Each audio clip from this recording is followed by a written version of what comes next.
very warm welcome to a brand new edition of To The Point with me, Frank Pereira, on Rajya Sabha Television. I have a very special guest with me on the program today. He is Frank Islam. He's an entrepreneur, philanthropist, and he is also a big-time contributor and a fundraiser for the Democratic Party in the United States. It's a pleasure to welcome on the program Mr. Frank Islam. Thank you very much, Frank. We are bonded by the same name. Yes, we are, aren't we? And bonded by shared history and shared heritage and shared background. Indeed. My first question to you, because there's so much happening in the United States right now, even in India, we've seen a lot of coverage about Donald Trump, about Hillary Clinton, and which way the presidential election is really headed. What's your take on it? Well, let me just talk a little bit about the Republican Party, and then I'll talk about Hillary Clinton's and Bernie Sanders and the two candidates. So Donald Trump did win South Carolina, and Hillary Clinton won the Iowa, as well as she lost in New Hampshire, as well as South Carolina. So what's happening over here is we're going through a primary process. There are two major parties, the Republican and Democrats, and Republican had candidates. Jeb Bush just dropped out, so it is a mostly three-way race right now, Donald Trump and Rubio, as well as Cruz. Yes. I personally do not like the insulting remark and the words that Donald Trump have used in terms of the Muslims and immigrants. He represents an ugly, intolerant, and angry face of America. America has always been a beacon of hope, aspirations, and dream. My story can only happen in America because America gave me an opportunity to succeed. It's inclusiveness and openness of America. And President Obama is a good case. His story can only happen in America because, in fact, America gave me the opportunity. So I'm not sure who will be the candidate, whether it's going to be Donald Trump or Ted Cruz and Marco Rubio. But as far as the Democratic Party is concerned, I would have to congratulate Bernie Sanders, Senator Sanders, who has energized the young generations to get them more engaged politically and also the grassroots. But he's an idealistic person. He's there to make a revolution. He's not there to win the election. Did you expect Bernie Sanders to do so well? Of course, it's early days right now. Well, you're absolutely right. I expected him to do well because of the fact that he energized the grassroots, and also he has some messages, and his messages are get rid of the bank, get rid of the Wall Street, and also he wants to make it education free, and then he wants to start a new what you call the free Medicares and so on and so forth, and then he doesn't want a super PAC, which I think is important. I think we should, and also he talked about income inequality and justice in America, which is an important issue as well. So I have to say he energized the base. But you know what? He doesn't have the support of the minorities, which constitute about 45% population, which means Asian Americans, as well as Hispanic American, as African American. You'll see South Carolina. I think that Hillary Clinton will do well. I would think, I'm not a bookmaker, but I will say if her odds are good to be the Democratic presidential nominee, I would also say that she should be the next president of the United States. She has unparalleled, unmatched experience in not only domestic policy but international relationship as well. We saw first last time around where we saw a first non-white president in the United States. You're saying that we're going to see a first again where we'll see a first female president in the United States. Frank, you're absolutely right. This will be the historical thanks. India is also a democratic country, and we have a shared interest and shared values. America's diversity and democracy, which binds India and United States together. This will be very historic. But I would say to this will not be easy contest. This campaign will go down to the wire. Battle to the wire to win the votes in some of the battleground states. Would be these battleground states? The battleground states will be Ohio, Pennsylvania, will be Virginia, and Florida. So why are these the battleground states? Are they swing states? Pretty much a swing states, Frank. As a matter of fact, it favors the Democrats. They need a 273 electoral votes. So she probably has already, if she becomes a nominee, which I expect she will be the nominee, she probably has 198 electoral votes. That's the way the red and blue are Republican and Democrats are divided. So these are the battleground states. That's swing. Last time, President Obama won Ohio, Pennsylvania, Florida, as well as Virginia, and they also contribute to the largest in terms of the electoral process. If I have to sit here today, Frank, I will say she probably will win Pennsylvania, because Pennsylvania have Richard Wolff, who's a governor, which is a union state, and she has been very much pro-union. I would think she will probably win Florida, or come back to Ohio, because that's also very much a blue-collar, middle class, and that's what favors what I consider Democrats. So Hillary Clinton will be the Democratic Party nominee. I'm not sure how we're going to do that in terms of the not Pennsylvania, but Florida and also Virginia. Virginia governor is Terry McAuliffe. So I hope he delivers the vote. Let me just stop you there. Would you say Florida is important because Florida is a big state? It is. Florida contributes. The way the electoral process works is the number of the congressional seats plus 2. So it is a larger state. If Marco Rubio becomes the vice president candidate or the president's candidate, you will have to figure out whether he will get the Hispanic votes, which could be very key. But if I have to sit here today, I would say that Hillary Clinton probably win Ohio, Pennsylvania, Florida. If she wins, she becomes the next president of the United States. Okay, great. So, we've seen that the Indian community has played a very active role of late when it comes to American politics. We've seen, governor, I think in South Carolina, then, and also Louisiana. And also Louisiana, yes. And then there are, the Indian community is actively participating also in everything that's happening in American politics. So would you want to say something about that? I would say, Frank, that the Bobby Jindal as well as the Nikki Haley, yes. She endorsed someone else in South Carolina, Marco Rubio, and lost. Yes. But she's a very smart woman. So the political engagement is a work in progress. It's an evolutionary process. I would not say that Indian Americans have become the political force to reckon with, but they're organized and they do contribute a lot of money to the campaign. And I would say that the Indian community are politically engaged as much as a lot more than when I came to United States, which was in the late 60s, early 70s. They were not that much engaged. I would say that they must be engaged politically so that they have a voice. They also will have a seat on the table to make sure their voices are heard. In any walks of life, the politics as well as the political process as well as policy affects our lives. So we must be engaged and involved to make sure we active participant in the democratic process. And this is how what I consider the capitalism grows, and the democracy flourishes if we are active. So I'm very much hopeful we continue to do that. And Indian Americans, as you know, 72% vote for the Democratic candidate, Indian Americans in general. So what is the Indian American community really going to get if Hillary Clinton is voted as the president, and what is India going to get if Hillary Clinton is voted as the president of the United States? Is the relationship going to better between the two countries and the communities as well? Okay, so you asked two questions. So the first question is,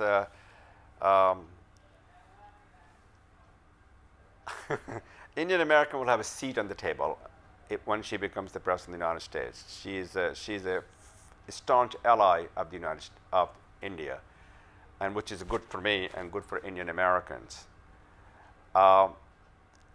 It's not a quid pro quo kind of thanks. Since you contribute the money and therefore you will get some kind of thing in return. That is not the case. The returns on investment is good words and good deeds, and also return on the investment is the fact that you're becoming part of the political process, and it's very important. That's how democracy works. I would say that if she becomes the president of the United States, I'm a part of her policy group for South Asia, and also several other policy groups. So let me highlight some of the issues that she will be working with, and what she's thinking about doing. I do not know what she's thinking about, but I'm going to just give you what we think that the next president of the United States will do. She's a staunch ally, I said. She also knows India very, very well, and she wants to take the U.S.-India relationship to the next height. She will deepen and broaden our engagement with India, and strengthen our engagement with India. So there are several issues that needs to be addressed. for the next president of the United States. And number one is continue to promote the trade, commerce, and investment. I'd like to say by the year 2024, we should have a $1 trillion, what I consider the trade between India and the United States. India is a great country. India being a prosperous India can change the landscape of the world. And if we can grow and help India's economy, India can also have a very active role in Afghanistan. India will have an active role in regional diplomacy, and we will support that. The third thing that we will support India's seat is a permanent seat in the United Nations. And also we will support India in intelligence, sharing of the intelligence, fighting against the terrorism in India. I do not want India to become a force, to have a violence here, which is the case in to the next door neighbor, which is in Pakistan. I would hope that we can share intelligence to fight against the terrorism and extremists, ISIL and ISIS and Taliban, whoever they are. And we also want to make sure that we work with India in its national security issues, also in defense, food securities, as well as agriculture and education. I think that as India becomes a center of the manufacturing hub, and India gets into the digital India and smart India, they need a lot of people. They don't have to go to IIT to get the degree of business management, but they need a welder, carpenter. They need all these people, the skills, and the community colleges can provide that. And I would hope that, and it is our desire, that India work with our education system, especially the community college, to create more community colleges here in India, so they can create the 21st century workforce.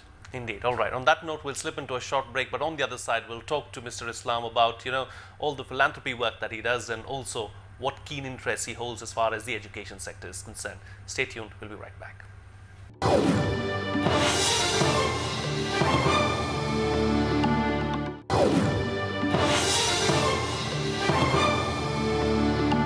Welcome back. You're watching Rajya Sabha Television in conversation with Mr. Frank Islam. Mr. Islam, what brings you to India and why are you here this time around? So I came here to give a convocation address at Aligarh Muslim University, and also I'll be receiving a Doctor of Literature degree, which is an honorary degree, which is I'm humble and honored to receive that. In addition to that, I will also lay the foundation stone for Frank and Debbie. Debbie is my wife. Islam School of Management, and I've contributed $2 million to build this institution. And also, so I'm sure you wanted to know why I gave this $2 million, yes, correct? Yes. Okay, so my wife and I are uniquely blessed. We embody the American dream. With that thought and spirit in mind, we donated $2 million to build the School of Management complex, and also have an innovation and entrepreneurship chair. And that will create the next generation of innovators, leaders, and entrepreneurs who will in turn go out all over the world, including India, to create more in leaders and so on and so forth. I would not be the person that I am today if I have not received education at Aligarh University. Aligarh shaped my story. Aligarh determined my destiny. Its principles have always guided me throughout my life during the time of calm or the crisis. And the best thing that Aligarh has given to me is the gift of education, and it's still in me the love of education. And Aligarh had also taught me to be the best you can be. Aligarh provided me the basic building block to be an entrepreneur. Aligarh also told me to do well, but do good. If you're successful, help and invest in others by sharing and giving back. So my fondest hope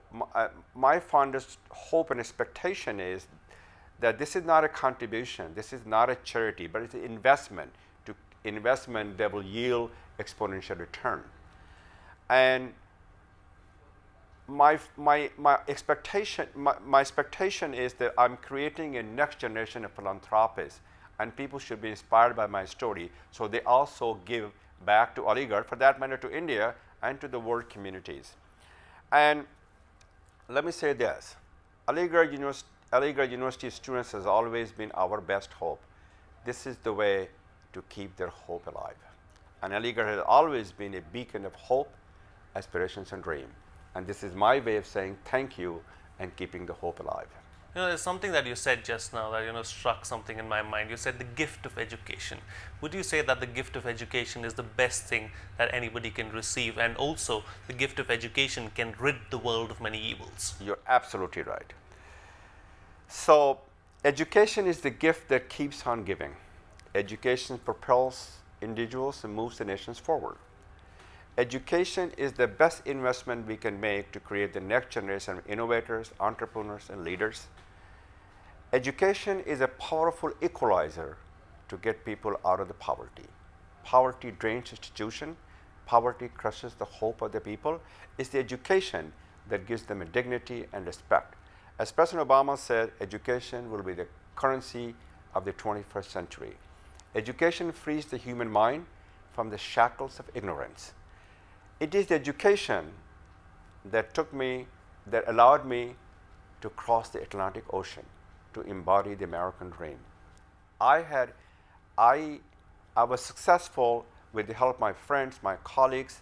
I want everybody else in the audience to be successful, get a good education, stay in school, and help and invest in others. So, the need of education in India is a lot more. So that's the reason I invested the money. I've also given money to fund a training school, a vocational training school in Azamgarh district where I was born, for women. We have not exploited the girls' fullest potential. We have confined them to the four walls, and they have a lot to give, Frank. And they can do wonders if you give them the opportunity. So education is an opportunity creator, is a bridge builder to the future. Why is education so close to your heart? Why is it that, I see a sparkle in your smile when you talk about education? Because, Frank, it was the education that made me who I am today. If I had not received education at Aligarh in India, if I had not crossed the Atlantic Ocean, I would have never been given the opportunity to become an entrepreneur. So without education, we would not be where we are today. So it is a sparkle, it's a passion, it's a commitment, it's something that I believe in it, and I hope something in my audience believes in it. And I want each and every one of you who are listening to me, send your school to the kids to the school. One of the things that we have not harnessed, the potential of the young people in this country. There are close to 300 to 400 million young generations under 30. They're confident, they're energetic, they're entrepreneur, they're strong, they're vibrant, they're resilient, and their best days ahead of them, not behind them. Okay. Why don't we talk about your foundation and what kind of work your foundation really does? So, Frank, when I sold my business to Ross Perot in 2007, I established a foundation. It's called Frank and Debbie Islam Foundation, and that foundation focuses on education, artistic causes, not only in America but all over the world. As you know, I'm appointed by President Obama to be the board of trustees at Kennedy Center, which is a temple of art, and also I've been appointed by the administration, U.S. Institute of Peace, where I've given several $1 million because peace is very important to me. In the United States, that shows a different face of America, not a violent face of America. There's a kinder and gentler face of America, which is peace. So, your question with regard to the fact that this is what my foundation focuses on: art, education, and art transcends all boundaries. Art inspires us and connects us. So that's what our foundation focuses, and we have been very fortunate. We have been blessed as a result of we concentrate on these areas. And education is where education's in peace and art, which is where we have we have made investment, not gifted, not contributed, but made investment in those areas. A successful entrepreneur, what is it that Frank Islam wants to achieve in the near future? Entrepreneurs are made, not born, correct? And what I want to achieve is the people, when I leave behind this world, wittingly and unwittingly, we are writing our own legacy. I hope my legacy will live in bright lights and dark shadows, and those shadows will be everywhere. When I'm gone from this world, I'd like people to know that I've created many, many Frank Islam who will plant the seeds, and that seeds will grow into the tree, and they will go across the world to inspire others to do the same. That's the legacy they will leave behind. So I want people to remember that Frank Islam have made a meaningful and positive impact and difference in people's lives. You know, you moved to the United States in 1970s, in the 70s, if I'm not, correct me if I'm wrong, 1969. but okay, 1969. So, what prompted you to make that move? What prompted me to make a move and cross the Atlantic Ocean is to get a good education. And after the education, I have a strong connection to the past and the future of India. I just received the UP Ratna Award about 4 weeks ago. And I have a sense, I always wanted to have an optimism to help the people where I was born. They look at the world as dark and desperate and desolate. So my desire will be to become financially independent, to create wealth, to build prosperity, to help others.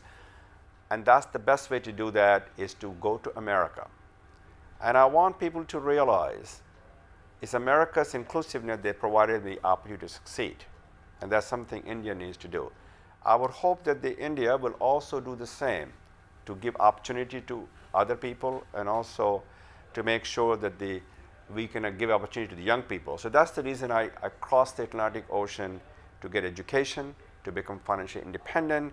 And let me say, if I say success, it's not me, it's we who made it happen. Success in business is a team sport. So when I make the investment by giving the charity and individuals or corporations or the school, it's the repayment of that loan. And by saying that you have made it happen, it's now my responsibility to give back. Was it difficult at first? It was difficult. It was a dark and desperate days of my life. Obviously, being in the United States with the darker skin had a problem. But I always felt that America will give me the opportunity to succeed. Even when I started my business in 1994 with the $50,000, which I have to mortgage my house to get that money because I didn't have that cash, I always believe in America that if I'm willing to take a risk, if I'm becoming an entrepreneur, if I have surrounded myself with the people who can share my vision and values, I should be able to be successful. But success, again, is the people that you surround yourself. Is a team sport. And what a success story it has been thus far. But you know, finally, before we call it a wrap on this edition of the program, there are several Indians who aspire to be someone like you. What is the message that you want to send out to them? So my message to the young people, Frank, is get a good education. Never ever give up. Be a lifelong learner. Be the best you can be. Exploit your fullest potentials. And never forget your roots, where you came from. And no religion, no race, no country, no civilization has a monopoly on wisdom. Wisdom belongs to all who are willing to work hard, who aim high and pursue their dream. I want them to extend their hand, their hope, and their heart to others who are voiceless, who are underprivileged, who are less fortunate, who are socially and economic disadvantaged. If you help them, if you support them, it's giving a helping hand, not a handout. So that will be my desire. All right, on that note, we'll call it a wrap on this edition of To The Point. Mr. Islam, it was a pleasure having you on the program. Thank you very much for your time, and thank you for interviewing me, and thank you for all of you for what you do for our country, for our community, and keep up the good work. As John Winthrop in 1632 said when he sailed to America, America is a shining city upon a hill. You must always consider all the eyes are upon you. India is a shining city on the hill, will be and is, and all the eyes are upon India and Indian youth, Indian people. And you do the best you can. On that thought-provoking note, we'll call it a wrap on this edition of To The Point. Thank you so much for watching. See you again next time.